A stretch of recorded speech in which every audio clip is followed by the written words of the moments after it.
Kìa. Mí sao? Mí sao á? Ừ.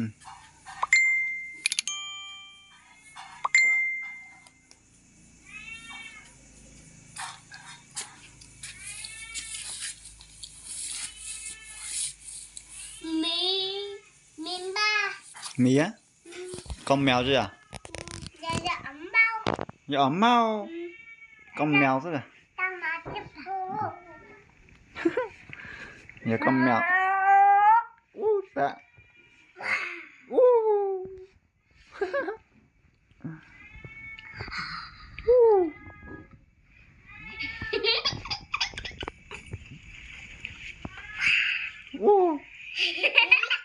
Dành chạy đi.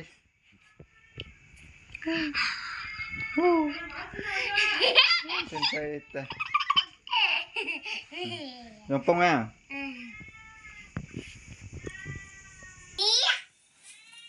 Mí. Mí.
Số mà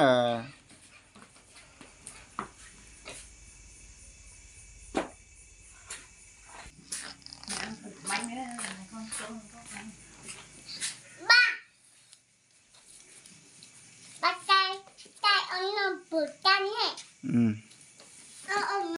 Chưa, con chưa siêu. Ông làm bột ta chạy trên này. Bông dành bột đồ. Ừ.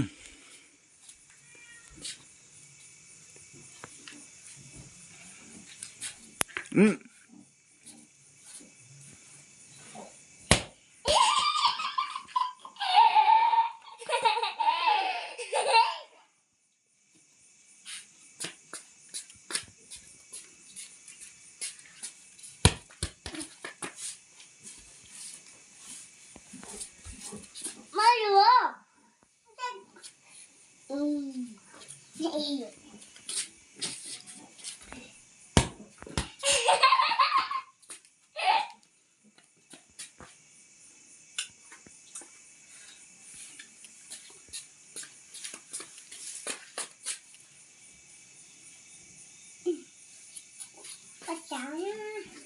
Một chấm nha.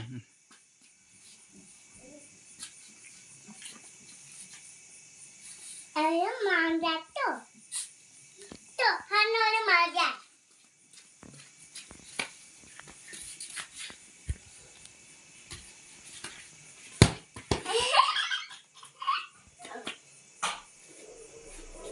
Jatuh lah.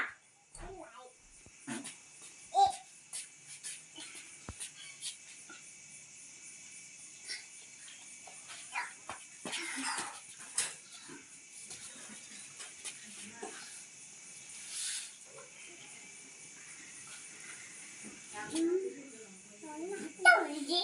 Là không. Nó mà dài.